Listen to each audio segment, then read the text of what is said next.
Nous, ce qu'on veut avant tout, c'est la liberté. C'est pouvoir respirer librement sans être forcé à être ramené à la mosquée avec des bâtons, sans avoir les femmes se faire taper dessus parce qu'elles ont décidé de montrer une mèche de cheveux, sans avoir quelqu'un qui vous explique comment vous habiller, comment manger, comment se lever, comment respirer, comment faire n'importe quoi. Catherine Perez-Chagdan. Catherine, bonjour, Boker Tov.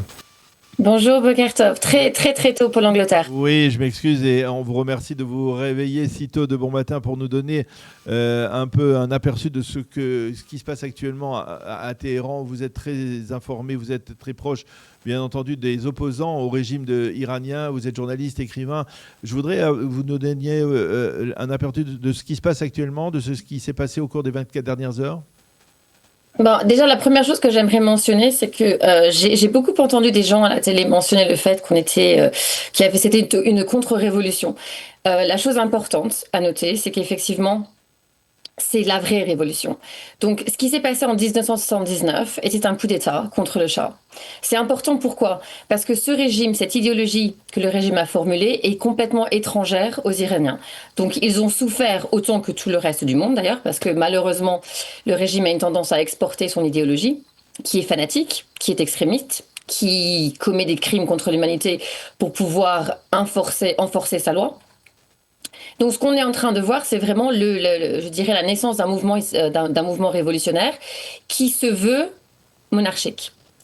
Donc, je sais qu'il y a beaucoup de personnes qui Alors, n'ont pas alors, alors, on va essayer de décrypter ce que vous venez de dire, c'est très important. C'est la naissance d'un mouvement révolutionnaire.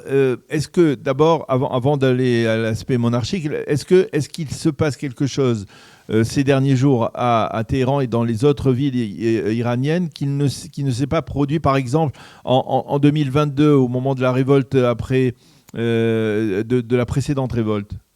absolument. Si vous vous rappelez très bien, donc comment il y a quelques années, le mouvement, enfin ces protestes, ces démonstrations sont nées du résultat de la mort d'une jeune femme, Marsa Amini. Marsa Amini, oui. Donc la colère était là. Maintenant, ce qu'on voit aujourd'hui, c'est plus de la colère.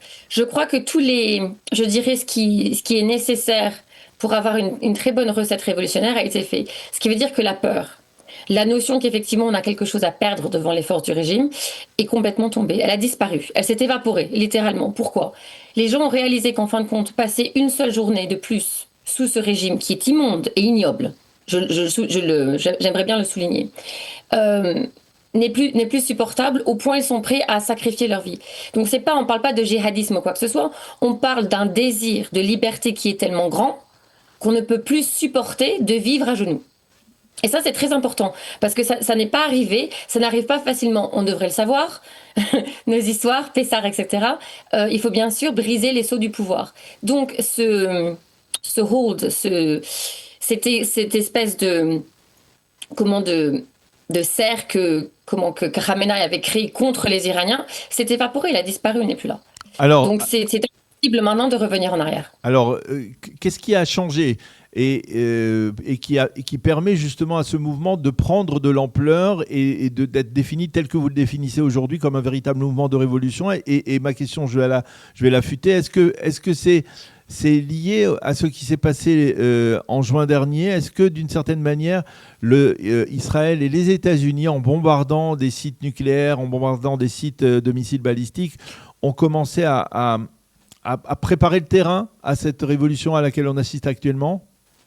Je dirais oui, avec plusieurs caveats. Ce qui s'est passé avec les 12 jours a permis, en fait, pour moi, hein, c'est comme ça que je le lis, de briser les sceaux du pouvoir de Khamenei. C'est intéressant parce que pendant 12 jours, ça, elle s'est amusée, enfin, s'est amusée. C'était pas vraiment une sortie de vacances. Euh, mais on bombardait tout ce qu'il y avait à bombarder. On vraiment démontré la force de frappe d'Israël et la volonté de frappe d'Israël de protéger non seulement nous, mais aussi les Iraniens. Quand je dis nous, je parle du monde juif, parce que c'était pas qu'Israël que le Premier ministre Benjamin Netanyahu a protégé, c'était tout le monde juif. Et donc les Iraniens ont vu que oui, effectivement, un tout petit pays du Moyen-Orient, il faut se rappeler qu'on est tout petit, a décidé de se tenir debout et de faire face et de faire tête à un régime qui quand même est énorme, qui est tentaculaire, qui est gigantissime et a gagné. Donc ils se sont rendus compte qu'en fin de compte, la taille n'importait pas, que c'était vraiment la volonté. Et je pense que quelque chose a changé psychologiquement. Ensuite, il y a un autre élément qui est venu se rajouter à ça, c'est que Reza Shah, le Crown Prince, Reza l'héritier Pahlavi, oui. de son père, je suis désolée, je parle un franglais très Ouais. bizarre, a décidé de se lever et de se dire, voilà, je me présente comme l'espoir du peuple. Et c'est vraiment ça. Et le peuple s'est rallié derrière lui. Donc je sais, ça ne veut pas dire forcément que la monarchie va prendre. Ce que ça veut dire, c'est que maintenant, ils ont un symbole. Oui. Ils ont un symbole de contre-pouvoir contre l'ayatollah. Et c'est Ouais. très important. Et je pense qu'Israël a donné beaucoup d'espoir, énormément d'espoir. Bien sûr, président Trump, on peut pas faire sans le président Trump, je dirais, a démontré sa volonté d'aider. Bon, il n'a pas trop aidé jusqu'à présent dans le sens que il continue de faire des affaires avec le Qatar et de ne pas forcément faciliter les choses pour les Iraniens. Mais bon, il a quand même promis qu'il serait là si quelque chose se passait et qu'il ne permettrait pas au régime de massacrer ces gens. Ce que le Alors, régime n'a alors, pas. alors c'est l'aspect monarchique que vous avez évoqué, c'est-à-dire avec Reza Pahlavi, c'est quelque chose de nouveau parce que jusqu'à présent, dites-moi si je me trompe, on avait le sentiment que justement les précédents mouvements de protestation, ils avaient été affaiblis par une forme de division interne. Aujourd'hui, c'est bien Reza Pahlavi qui est la figure de proue de la protestation. Oui et non. Alors, ce qui s'est passé, c'est que dans le passé, je pense que les gens, les Iraniens eux-mêmes, donc, voulaient changer les choses, mais il n'y avait pas, je crois qu'il n'était pas arrivé. Une révolution ne se fait pas en une journée. C'est quelque chose qu'il faut internaliser pour pouvoir ensuite le parler. Il faut parler liberté, c'est pas facile. Et à mon avis, ce qui s'est passé, c'est que les politiques se sont infiltrés, ont essayé de contrôler ce mouvement populaire. Et ça fait, je dirais, des décennies. Et donc, on s'est mis, on a bien vu ce qui s'est passé. On s'est retrouvé devant des divisions, des gens se fâcher, s'énerver, parce qu'il y avait un programme politique. Non, une révolution, même si une déclaration politique à la base, c'est aussi un mouvement qui se veut et qui doit se vouloir organique et populaire. Et ça veut dire qu'il faut qu'il y ait une figure, qu'il y ait un symbole national qui permette de rallier les gens derrière quelque chose. Et le problème, c'est qu'un parti politique ne fait pas ça. Et donc le roi, lui, enfin le prince, se positionne comme son père l'a fait, comme un homme qui représente la légitimité nationale. Et c'est là le pouvoir. C'est pas forcément son programme politique parce qu'à la rigueur on le connaît pas. Oui. Mais le fait, c'est un symbole national, je dirais même, qui existe au dehors et malgré toutes les différences qui puissent représenter l'Iran. Il ne faut pas oublier non plus qu'il y a beaucoup d'ethnicités, il y a beaucoup de religions, il y a beaucoup de choses qui séparent les Iraniens. Donc le prince, lui, en tant que prince, effectivement, arrive à ramener des gens qui autrement ne se parleraient pas, arrive à inspirer une nation entière et la diaspora en disant, voilà, nous, ce qu'on veut avant tout, c'est la liberté. C'est pouvoir respirer librement, sans être forcé à être ramené à la mosquée avec des bâtons, sans avoir les femmes se faire taper dessus parce qu'elles ont décidé de montrer une mèche de cheveux, sans avoir quelqu'un qui vous explique comment vous habiller, comment manger, comment se lever, comment respirer, comment faire n'importe quoi. C'est atroce. J'ai été en Iran. L'obscurantisme est tellement suffocant que la lumière n'est plus là. Donc bien sûr, bon, il y a toujours le soleil, oui, on peut allumer la lumière. Mais la vraie lumière, elle n'est pas là. Mhm. Les gens ne peuvent plus supporter cet état de vie.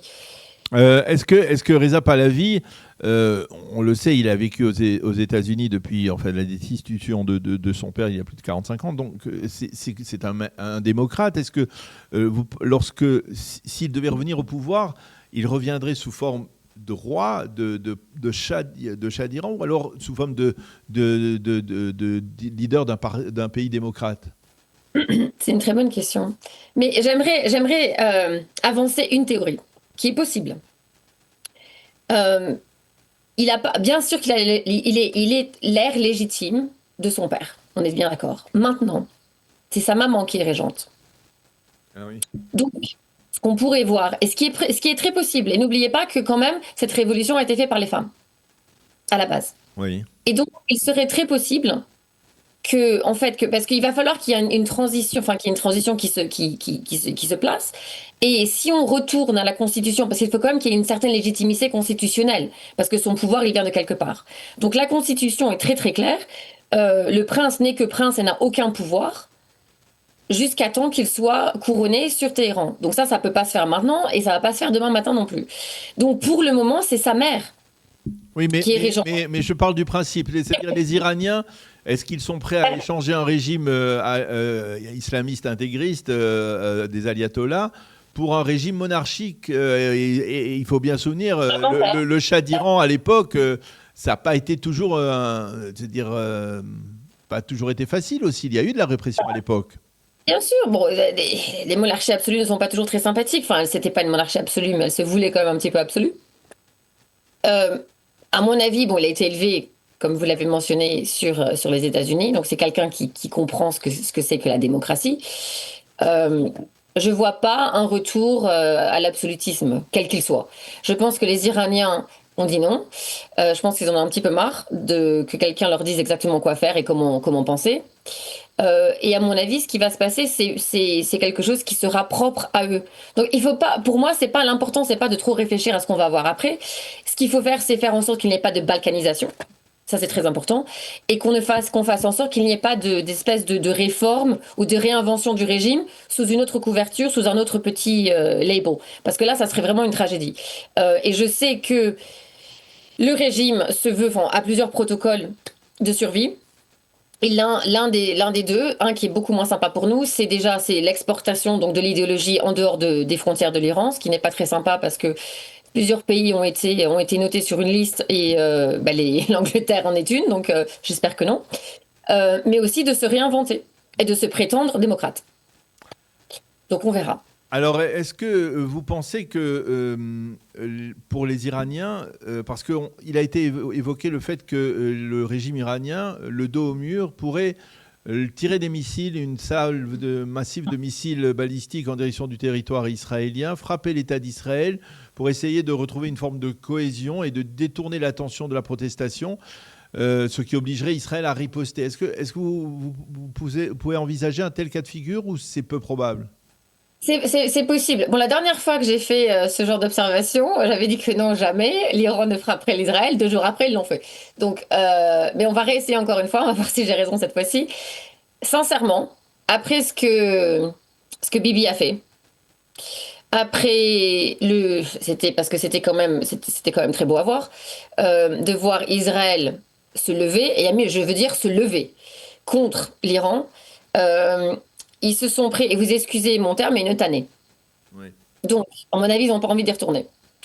Sincèrement. En plus, Tsahal a effectivement mis en place d'autres systèmes de protection, de défense, de l'air. Je vois pas l'intérêt pour un régime qui a envoyé 600 missiles, etc., en direction d'Israël, qui n'a pas vraiment touché grand-chose. Je veux pas dire rien parce que c'est pas vrai. Je vois pas l'intérêt, maintenant qu'ils sont en train de mourir, d'essayer de faire quelque chose qui va encore plus les humilier. Parce qu'ils se sont fait humilier. Le fait qu'ils aient crié sur tous les toits que oui, on a gagné, je sais pas ce qu'ils ont gagné. Parce qu'ils n'ont pu rien faire pendant 2 jours. 12 jours, ils se sont pris un café, ils se sont assis en regardant le ciel en disant bon ben on attend. Je vois pas l'intérêt de recommencer. Par contre, moi, ce qui m'inquiète, c'est que effectivement, s'ils ont, parce qu'il y a un protocole kamikaze qui voudrait peut-être se prétendre nucléaire, ce qui est pas très sympa, et dans ces cas-là, c'est la région qui prend. Parce que ce que les gens oublient, ce que j'aimerais rappeler au monde arabe, c'est que l'Israël ne vit pas toute seule. On est entouré on a des voisins, et si quelque chose se passe au niveau nucléaire, les voisins aussi vont en souffrir. Donc, il faudrait un petit peu se calmer, tout Oui. petit peu. Et j'aimerais que les gens aussi réalisent le fait que, effectivement, bon, ils râlent beaucoup, ils nous aiment pas, on a compris. Euh, le monde serait beaucoup mieux avec nous dedans, parce qu'au niveau tech, au niveau AI, au niveau plein de choses, Israël a énormément à offrir au monde. Les Iraniens, je crois, ont des problèmes d'eau. Oui. Donc pour moi, la vraie logique, la vraie intelligence politique serait de dire, voilà, on vous aime pas, mais on va bosser avec vous, parce qu'il y a une volonté, il y a un désir d'avancer ensemble, et Mais on est d'accord sur le fait que le peuple iranien a une affection pour le peuple israélien. oui, On est d'accord oui, là-dessus. oui, on est d'accord. Maintenant, ça dépend de quel démographique. C'est ça, il faut quand même être réaliste et pragmatique. C'est que oui, bon, maintenant dans les rues, beaucoup nous aiment parce qu'ils nous ont vus en tant que la seule solution, parce que personne d'autre n'est venu. Il n'y a eu personne. Ah, mais la France, l'Angleterre, et Oui. beaucoup de personnes ont offert leur support parce qu'ils le savent très bien. Ils supportent beaucoup de très loin. Il y a quand même qu'Israël qui a décidé de dire voilà, ben nous on y va. Donc si tu veux, si vous voulez, bien sûr qu'ils nous aiment, c'est très bien. On est très contents. On a une histoire qui est en commun. On va pas la rappeler. Le problème que j'ai, le souci que j'ai, c'est que quand même on parle de 45 ans Oui. de bourrage de crâne. Oui. Ça sera pas Et facile. donc s'imaginer que demain matin la haine du juif va s'échapper, enfin s'échapper ou C'est moins c'est comment estompé. s'estomper ou même se fondre sous le soleil, ça serait un petit peu illogique. Mm. Ça serait très dangereux d'ailleurs. Donc à mon avis, ce qu'il faut qu'on réalise, c'est que oui, il y a toute une démographie, une section de la population qui est très jeune, qui ont été nourris sur la haine du juif et qui effectivement, même si parce que maintenant tout de suite leur intérêt est avec nous, est avec Israël. Donc bien sûr qu'ils vont sortir les drapeaux, ils nous aiment énormément. Moi, ce que j'aimerais savoir, qu'est-ce qui se passe demain matin? Et Derrière. on a eu notre histoire est pleine d'histoires comme ça, où quand on est utile, on nous aime, quand on l'est moins, eh ben on veut nous tuer. Bon, eh bien, on va mettre pour l'instant de côté cette question. C'est une question importante, mais je pense qu'on aura le temps de la reposer peut-être dans un avenir proche, effectivement, surtout si le régime des Mollahs est destitué dans les prochaines semaines ou dans les prochains mois. En tout cas, merci beaucoup, Catherine Perez-Chagdan, d'avoir été avec nous ce matin, de nous avoir permis de mieux comprendre en fait ce qui se passe actuellement en Iran. Merci, Catherine, d'avoir été avec nous. Bonne journée, à bientôt. Au revoir. Bye bye. Merci de vous être levé de bon matin alors que vous êtes à Londres. Merci encore une fois.